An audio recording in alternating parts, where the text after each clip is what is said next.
2-3 ఏళ్ల కిందటి పరిస్థితి చూస్తే సీనియర్ హీరోల పని అయిపోయిందన్నట్లే కనిపించింది. అయితే ఒక్కొక్కరుగా సీనియర్ హీరోలు పుంజుకోవడం మొదలుపెట్టారు. బాలయ్య లెజెండ్ సినిమాతో ఊపులోకి వస్తే నాగార్జున మనం, సోగ్గాడే చిన్ని నాయన, ఊపిరి వంటి చిత్రాలతో తన సత్తా చాటుకున్నాడు. మన మెగాస్టార్ చిరంజీవి గారు కూడా ఈ మధ్యలో 150 సినిమాతో రీ ఎంట్రీ ఇచ్చి తన సత్తా ఏంటో చాటుకున్నాడు. ఇక సీనియర్ హీరోలలో మిగిలింది విక్టరీ వెంకటేష్. ఈ హీరో లుక్స్ కూడా గత సినిమాలో అంత గొప్పగా ఏమీ లేవు, చాలా మామూలుగా కనిపించాడు. అయితే మారుతి దర్శకత్వంలో తిరుగుతున్న బాబు బంగారంలో మాత్రం వెంకీ సూపర్ లుక్లో కనిపిస్తున్నాడంట.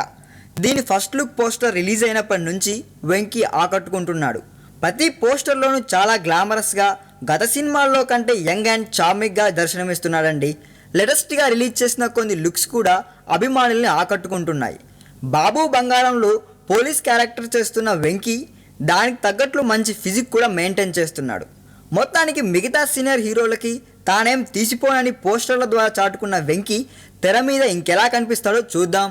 ఈ వీడియో మీకు నచ్చినట్లయితే సబ్స్క్రైబ్ చేయండి. ఫిలిమి స్టార్స్ బోలెడంత న్యూస్ బోల్డ్గా.